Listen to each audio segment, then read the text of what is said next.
What's up, fellow MMA fans? Thank you so much for tuning in this week to Pure Fight Radio. I'm here with my main man, Manny David, hailing from the great country, Canada, up north from Virginia. How's it going, Manny? Hey, Brent. Doing all right, thanks. Can't wait to talk some combat sports. UFC 210 is right around the corner, so got a few days up until that. Pretty stacked main card. Preliminary card looks pretty tight, too. We'll be breaking down the fights top through whatever we consider the bottom for this show.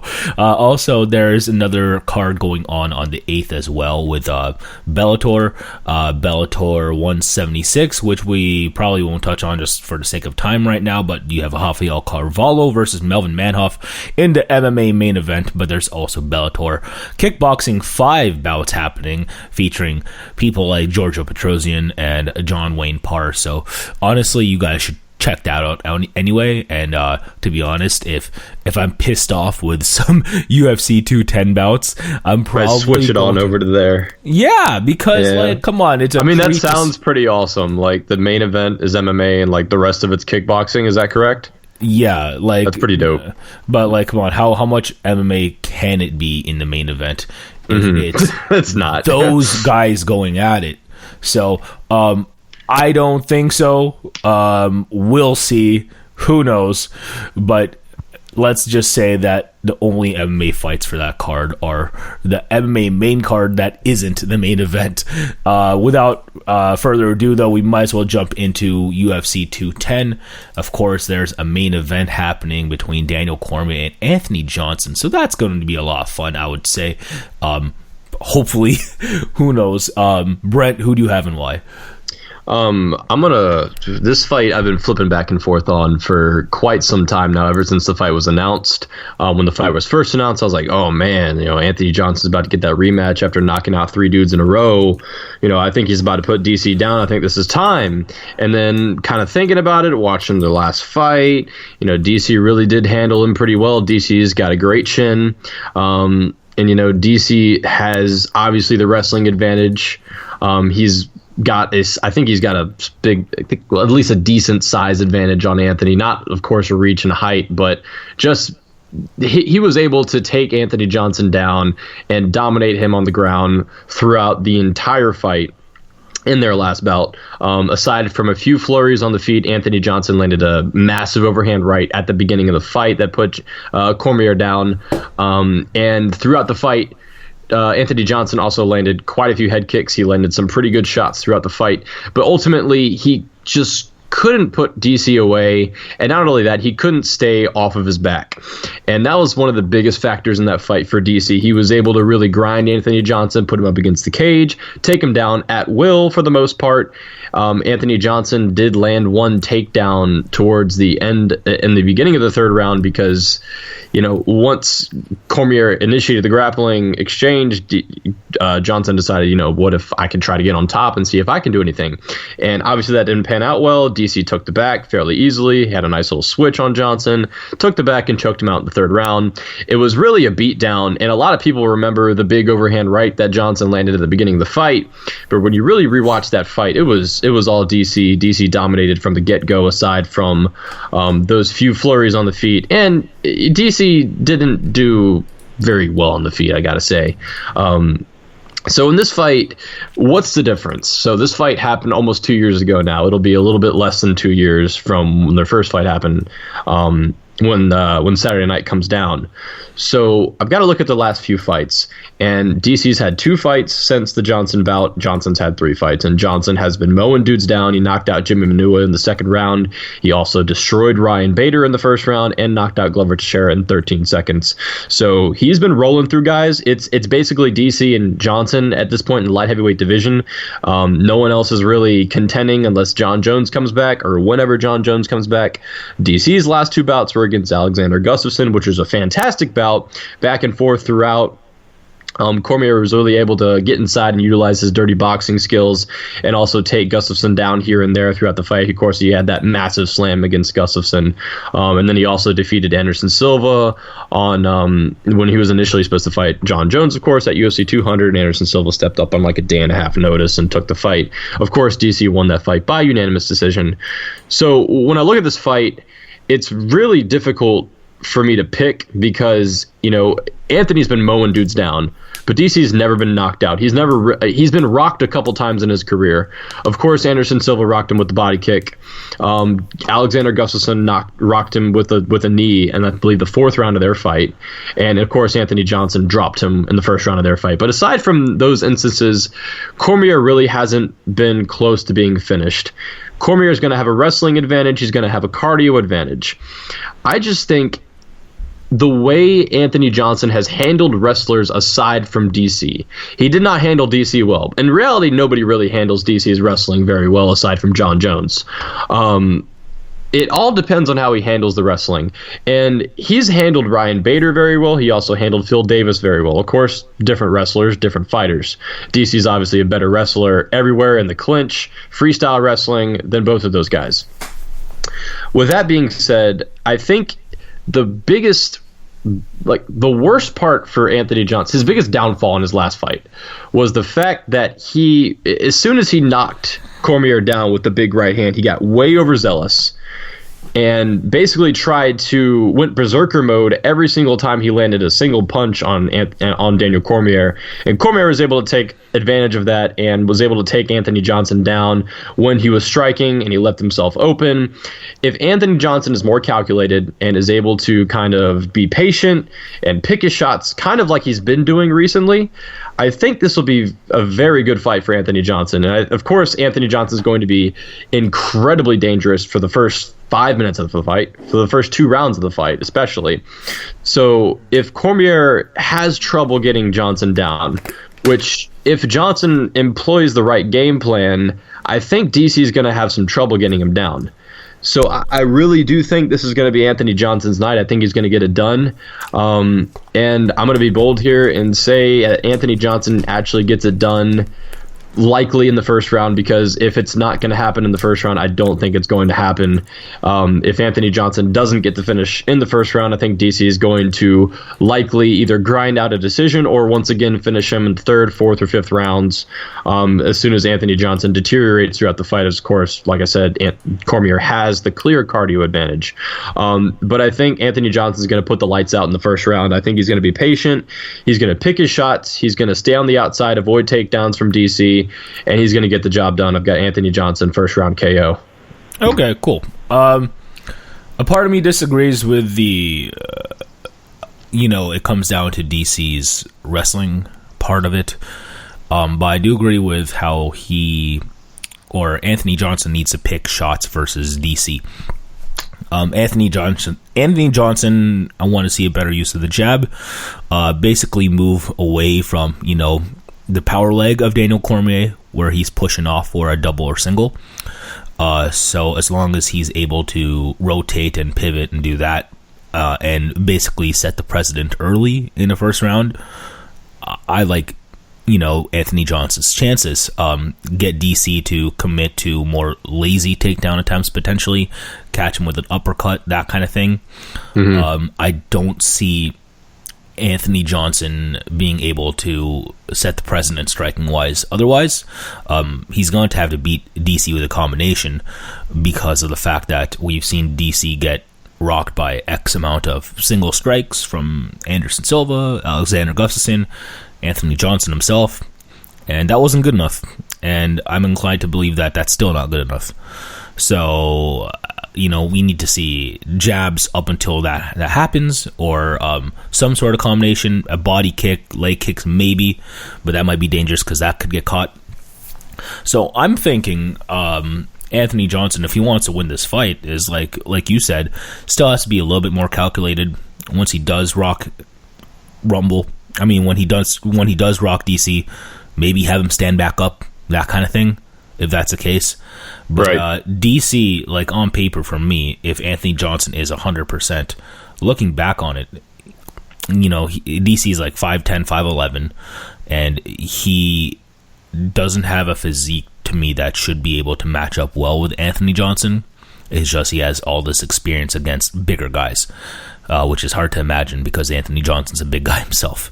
Right. So and it was strange in the first fight because it does look like Johnson has a clear, height and reach advantage, of course, and he's strong, he's big, he's bulky. But when I saw DC lift him up and put him down, it just seemed like Anthony Johnson was so little compared to Cormier. Well, Daniel Cormier's used to this, Yeah, exactly. He's been the smaller man ever since he's fought. He's never been the bigger guy. So he's used to this. Right. And I feel like I've already seen Daniel Cormier's ceiling. And it's a matter of Anthony Johnson basically realizing that should be above Daniel Cormier. Because on paper, Anthony Johnson has, this physique that should tower over Daniel Cormier. Real talk, because he's as strong, if not stronger. Like Daniel Cormier just has better technique wrestler-wise. Obviously, Daniel Cormier being smaller, he probably requires less red blood cells, so that's why he has cardio advantage, and he trains out with those guys in AKA, so he's going to put in that work. But real talk, I feel like he's kind of overachieving right now, especially since John Jones is not there. But the other guy who I always thought could give Cormier a run for his money if he fought properly was Johnson. Literally, it feels like, why is this almost like a Wonder Boy versus Woodley matchup? Like a striker versus wrestler, although Anthony Johnson should be able to be a little bit better at everything because he also has a wrestling background, unlike Wonder Boy, right? So right. Why can't he connect with more shots as a result? Sprawl and brawl. And that is a similar matchup. The only if you were to take Tyron Woodley's power and give it to Anthony Johnson, then you have this fight. It's to a certain extent. No. If you had, it's like if I wish I wish Daniel Cormier had that power. Yeah, because Daniel Cormier would be a lot more interesting for me instead of getting these split decisions, unimpressive wins over Gustafsson and Silva. You know what I'm saying? And it just when you see him fight, you still for the most part see a wrestler. I don't see and he's so good at wrestling and kind of neutralizes other areas of so-called mixed martial arts. But it's not like I see a whole lot of facets from him, especially when I see him versus John Jones. When we saw him versus Party Boy John Jones, that was hilarious because John Jones was literally, coked up a few days before. And, was able to use every advantage he had physique-wise versus him. John Jones I've made fun of his hands before, but it's not like Cormier could do anything about it because he's so undersized. And it's not like he's a great boxer himself. He's perhaps the worst boxer at AKA, and those guys are pretty good. Right. So that's what I'm saying. Cormier is an underachiever, and he's getting up there in age. He hasn't looked good in his last two fights, but it's not like Johnson needs to go the distance too. It really comes down to a grimy 49, 46, 48, 47, 50, 45 even type of decision for Cormier, or Johnson to finish in the first two rounds, because there's no way Johnson's making it to the cards. And if he does, I think that's Cormier's fault as well, because if Johnson's there for at least 15 minutes, Cormier better RNC him again or something like that. But you changed my mind. I'm going to go with Anthony Johnson here. Looking back on what I just looked back on, it's just, he should win this fight, in my personal opinion. Cormier is he's just so all right when I look at his game. He's really, he's almost one-trick pony, for me. The way I look at Daniel Cormier out-wrestle people is kind of like how I see Henry Cejudo out-wrestle people in that division. Mm-hmm. You know what I'm saying? Right. What much else is Daniel Cormier doing? Nothing. Like I said, in the Gustafsson fight, he had decent dirty boxing ability, was able to get inside and land some punches, but nothing really too damaging. And honestly, like you had said, in his past couple fights, he hasn't looked very good. If he was going to have a coming out party, it should have been against Anderson Silva at UFC 200. It should have been. Anderson Silva took the fight on 2 days' notice. Biggest stage ever. Exactly. Coming off of gallbladder surgery, you're fighting at UFC 200. You're just taking off the main event. You're preparing for John Jones. And he goes out there and lays in praise for 3.5 rounds. The only, they were literally, the second Cormier took Anderson down. And of course, this is because Anderson's, of course, the fan favorite. But the second he got Anderson on the ground, people were booing. I don't blame them. I don't either. Because he should have came out. That should have been his coming out party. Anderson Silva on 2 days' notice, coming off of gallbladder surgery. You should finish that fight. And Anderson even came out in the third round and rocked him with a body kick. So here's the thing. I don't blame the fans for feeling that way because it's whatever. I'm over it by now, although normally I would. But Anderson Silva is the best they could get for the replacement. And that's kind of sad, because Anderson Silva ain't shit anymore. So the way I'm looking at it is MMA is a two-way street. If you don't want to boo someone for flexing on him, essentially, like Daniel Cormier, man, you should be mad at Anderson Silva afterwards. I don't like the idea of blaming the winner. Do not victimize the winner. Daniel, you know what you're going to get with a Daniel Cormier fight. Of course. Why would we expect otherwise? So let's start blaming people who can't counter wrestle. Is right. my whole thing. Anthony Johnson can do that if he doesn't punch himself out. That being said, does he want to be in that position anyway? If he can just pick his shots, starting with a jab that sets the precedent, then he should win. Now, here's the thing. We know what we were going to get out of Daniel Cormier versus Anderson Silva, and we still wanted to expect more out of Daniel Cormier. So why should we expect more out of Anthony Johnson, who's going to punch himself out no matter what, like he did versus his last 3 opponents, but they just went down. So here's what I'm saying. I think Anthony Johnson's just going to connect better this time. Don't expect much security out of his title reign because of the fact that he has a first round KO nearly everyone in order to be, to be on top after. So I'm looking for Anthony Johnson to actually pick his shots better. And I think that's what it comes down to. Otherwise, he's going to get wrestle-fitched by, Daniel Cormier. So oh God, let's hope that don't happen. But we both got Anthony Johnson by early KO. That's pretty much it. Yes, sir. And yeah, it's crazy because, just thinking about it the other day, I was thinking, watching the first fight, I was like, yeah, DC kind of had his way with him. But then really thinking about it today, I actually was really sat down and thought about it. I was like, looking at the past few fights, it's just the way Johnson's looked, and he has been more patient in his past few fights, and DC hasn't looked all that great. He is getting older, and Anthony Johnson showed the ability to rock Cormier in the first fight. If he doesn't get overzealous, he's patient, he's able to, he's classically done well against wrestlers, aside from Daniel Cormier. The one wrestler he didn't do very well against. So yeah, and Daniel Cormier is more of a big match fighter. Anthony Johnson's kind of crumbled versus certain grudge matches, like for example, Josh Koscheck in welterweight, as well as Vitor Belfort in middleweight. So you know what, Anthony Johnson doesn't have the history of rising to the occasion as often as Cormier does. But let's not take anything away from him. He looked really good versus Andrei Arlovski in his first heavyweight bout. Not really good, but he impressed people. He looked, and this is when Andrei Arlovski was making his run in to the UFC again, right? So he wasn't whack anymore, right? And then of course he went on to out wrestle Phil Davis, who's seen that coming, you know what I'm saying, or counter wrestle him, and then he looked good versus Gustafsson and Nogueira, and the rest is history. But it's just hard. If Anthony Johnson has the perfect camp and game plan, he should win this fight. And for whatever reason, we're going with that because that's what we feel is more likely to happen. Who knows though? But I hope it's exciting. Let's just say that. Same.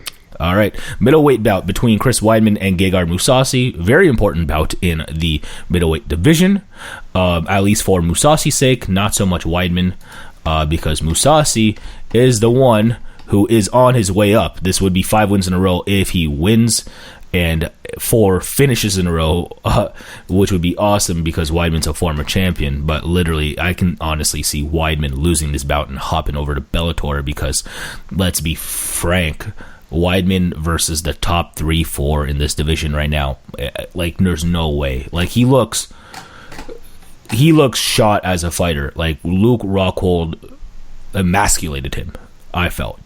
And then I saw the Yoel Romero fight. Oh my gosh.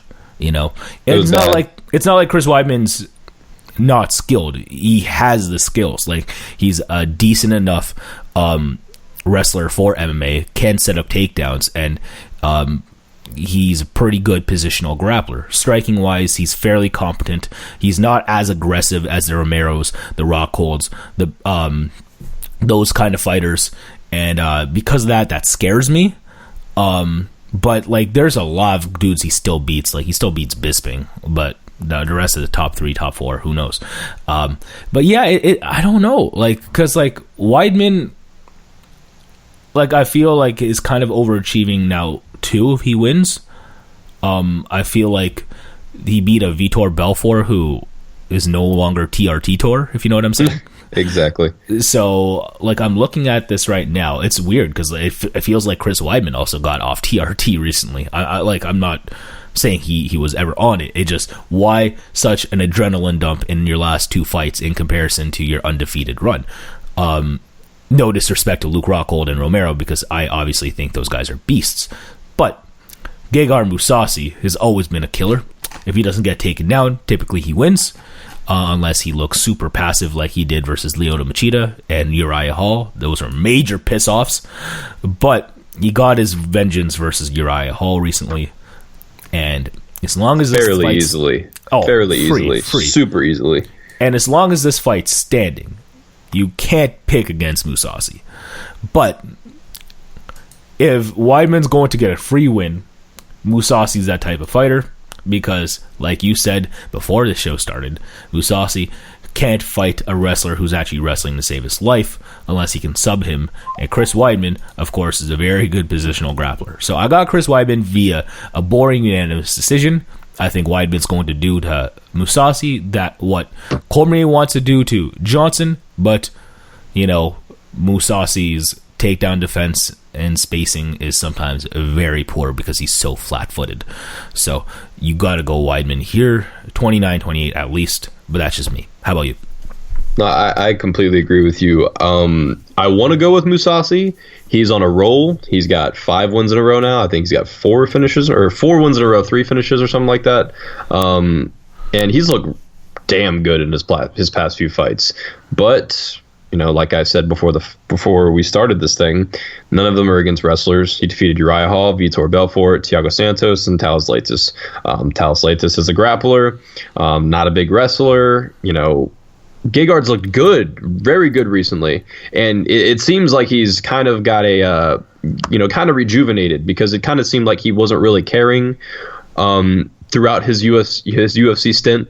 But he's got 4 really good wins in a row. He's looked very good in all of those fights. And he's coming in and he's, fearless against Chris Weidman, who's coming off of 2 pretty bad losses in a row. If this fight is based off of momentum, I would say Mousasi is going to win, because he's got 4 wins in a row. He's looked very good. This is the last fight on his contract too. So, you've got a guy who, if he does win this fight, you've got a guy who's a free agent who just defeated your former middleweight champion who dethroned Anderson Silva. Oh, but he's getting re-signed if he wins this fight. If not, he's going to Bellator, and we know it. Oh, yeah. Well, apparently he's not getting the money that he wanted already. Apparently they offered him something after this fight, and I don't think he was very happy with it, of course. Well, yeah, he's very hard to market when you think about it. He crumbles in big match moments, and he's also not a domestic fighter. And I hate that argument, because of course he can be an international fighter and be marketable, i.e. Anderson Silva, George St. Pierre, and Conor McGregor. But Mousasi, he's more of a fighter's fighter in that respect, in which, like, that's all he wants to do. But because of that, he should have less pressure on himself, and he hasn't risen to the occasion. Like, the Machida fight was embarrassing. It was. So yeah, he does need to step up to the occasion, and I think he has been. I just don't think this is the guy that it's going to happen against, just because he's classically struggled against wrestlers, and Chris Weidman is one of the best wrestlers in the middleweight division. Yes. You got Weidman by decision? I do have Weidman by decision. I am going to be pulling for Mousasi, because if he gets this one, he's got massive leverage over the UFC in terms of a contract. And if the UFC doesn't sign him, that's a big gain for Bellator. It's a big gain, but like in my mind, as far as pound for pound rankings can go, I don't think the UFC is losing much, because Gegard Mousasi, if he loses this fight, we know for sure as hell would not beat Luke Rockhold, wouldn't beat Yoel Romero, wouldn't beat those guys. So absolutely. So like that's why I'm like, okay, if Mousasi, like I'm, as much as I'm a Mousasi fan, I'm like, to hell with him if he loses this fight. Right. I want him to win, but like FFS, Weidman is shot, and this is a time to beat a wrestler, if anything. So we'll see. Who knows? Yeah, this is the best time to beat Chris Weidman if you're going to beat Chris Weidman, and especially if you're Gegard Mousasi. So if he wins, all the power to him. I just can't see him beating the wrestler. Okay. Hashtag Bellator bound. All right. Moving on throughout the rest of the card, we have Cynthia Calvillo versus Pearl Gonzalez.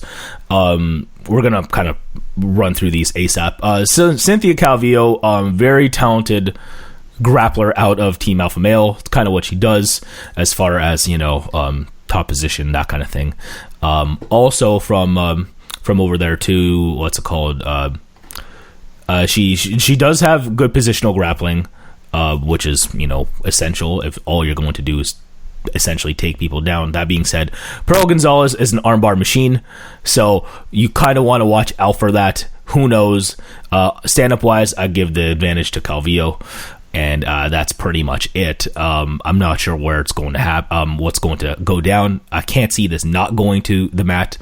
And as a result, it's kind of a pick 'em fight for me. And it's not like they have a huge sample of footage to choose from as far as who you're going to choose here. I'm going to say Calvillo wins, because I think she'll probably have a better game plan. Yeah, I can agree with that. I mean, I've seen Calvillo fight. She just fought at UFC 209, so props to her for getting right back in the cage. And I've never seen Pearl Gonzalez fight. She's an arm collector.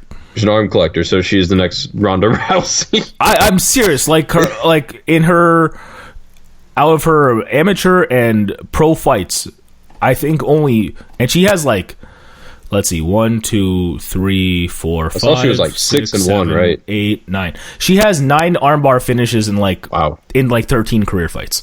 So that's like almost Rousey numbers. That could be trouble for Calvillo, but Calvillo is training with Team Alpha Male. She's a very good grappler. So, and I don't really know, at least the people that Gonzalez has armbarred. So this could be good news for Calvillo if she takes her down. She's able to get on top. She's able to do her thing on the mat. It could be good news for Gonzalez if she's able to wrap up the arm, pick and fight, like you said. I mean, if I had to pick somebody, I would pick Calvillo just because I've seen her fight before. So, and I mean, I've never really seen Gonzalez fight, so I can't pick a fighter I haven't seen fight before. So just based off of what I've seen and what I know, I'll go with Cynthia, but I mean, pick and fight. Okay. Welterweight bout, Thiago Alves versus Patrick Cote. Patrick Cote did not look good versus Don Cerrone whatsoever. Essentially got knocked out by a lightweight, which Thiago Alves was at one point when he lost to Jim Miller. He looked so whack in that fight, and before that, in welterweight, he looked awful versus Carlos Condit.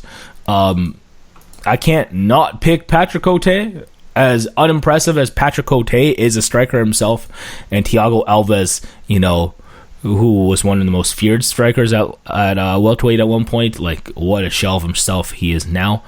It's just he looks so average, and he kind of just has leg kicks as far as what's actually a threat.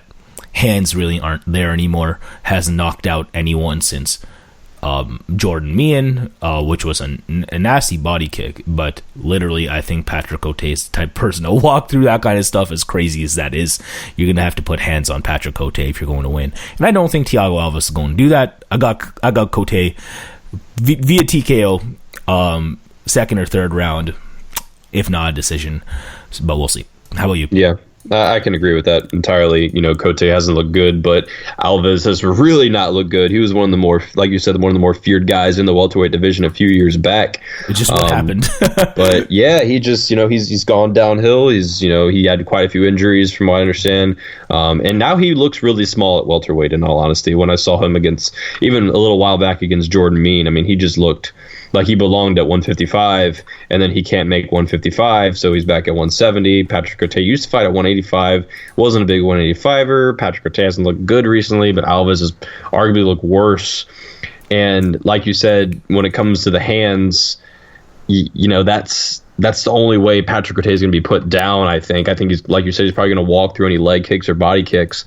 And I think Patrick Cote is the better boxer, so I just think he's probably going to get the job done. I don't think he's going to be able to finish Alves. I do, of course, see him taking a decision, though. Okay, that's fair. We'll see. Who knows? Yeah. Moving on to the last fight on the main card to talk about, the one kicking us off, Will Brooks versus Charles Oliveira. Will Brooks, if you guys don't know, is the former Bellator lightweight champion, and in the UFC, he's looked all right. He beat Ross Pearson relatively easily, and then he got knocked out versus Alex Oliveira, which is fine. Alex Oliveira, the cowboy, is nasty. Now he's facing Do Bronx. Charles Oliveira, who is one of the most inconsistent fighters in UFC history. We're talking in both results and weight cutting. And it's funny because he's back at lightweight and he's still missing weight.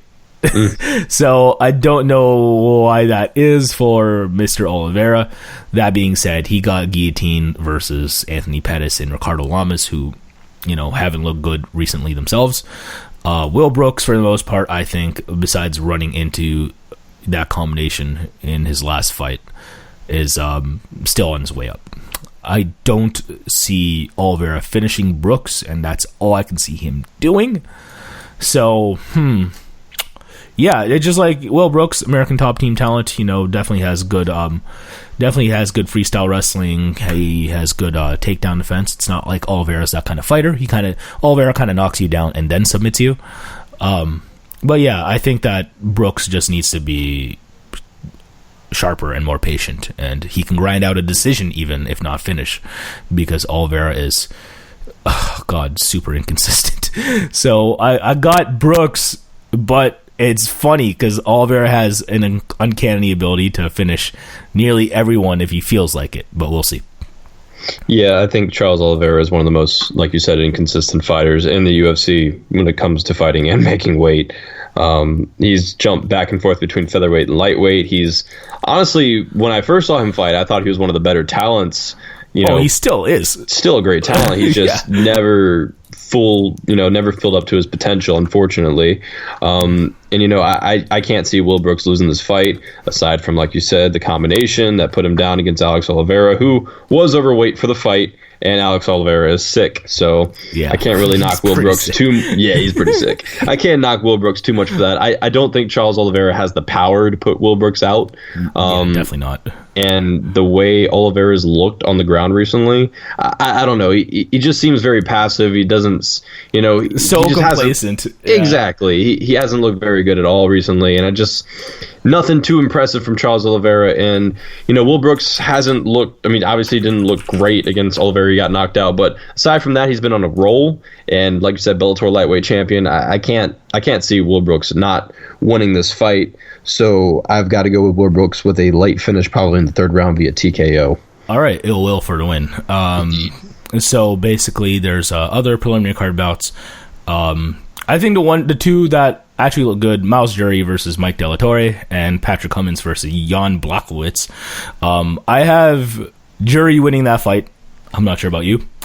Because Mike De La Torre is also super inconsistent, and I also have Patrick Cummins winning that fight versus Jan Blachowicz, because Patrick Cummins is actually insane. I think Patrick Cummins is a pretty solid talent coming out of King's MMA. He's been getting knocked out versus Glover Teixeira and Nog, but I still think those guys are better than Jan Blachowicz. So who knows? We'll see, especially since Jan looked pretty bad versus Alexander Gustafsson, who hasn't been looking great himself. But that's who I have winning for those. Yeah, I agree with that. I'm not going to elaborate too much on it since I know you got to get going. And we've got to get going. So, are we all done? Are we all set to go, Manny? Yeah, I think that's about it. Guys, check out UFC 210. It's going to be a pretty solid card if we... if everyone fights to their potential to a certain extent. And of course, April 8th as well in Italy, Bellator 176. Go check that out. Rafael Carvalho versus Melvin Manhoff. And for you kickboxing fans out there, I'm pretty sure they're going to steal the show. George Petrosian and John Wayne Parr. And Denise Keyholtz, who's the champion for the women's flyweight division, who's sick. So have fun with that. And I think that about does it for me, at least. Anything else to say, Brent? No, that's about it. Right. Thank you guys once again for tuning in this week. I guess we slightly apologize for a short show, but there's nothing too much else to talk about. We broke down UFC 210 as in depth as we could. And, hopefully you guys enjoyed the show. We appreciate you tuning in this week. Please do follow us on social media. We are on Twitter at Pure Fight Radio. And please do follow our individual Twitter accounts. I am on Twitter and Instagram as BCristelli11. And I am also on YouTube at youtube.com/BCMVP11. So that's where you can find me. Manny, go ahead and link your channels. Yeah, you can find me at youtube.com/Cascade Sense if you're interested in that. Also, you can find me at the Manny David on just about everything: Instagram, Twitter, Tumblr, even. So that's about it, guys. Yes, Tumblr? Yes, what? Yes. Yes, alrighty. You'd be Fair surprised. I am surprised. Fair play. All right, well, guys, I appreciate your company as always. Thank you for tuning in, and we'll see you hopefully next week. We will see you next week for sure, and let's cross our fingers and let's hope that everyone makes weight. No one has to pull out of the fight. Habib Nurmagomedov. Let's hope none of that stuff happens, and let's hope UFC 210 is going to be an action-packed card. No boring fights, all fun fights. Everyone actually makes it to the octagon, and no injuries, no nothing like that. So knocking on wood, crossing our fingers for that. Thank you guys so much once again for tuning in this week to Pure Fight Radio, and we will look forward to seeing you next week. Take it easy. Take care, guys. Bye.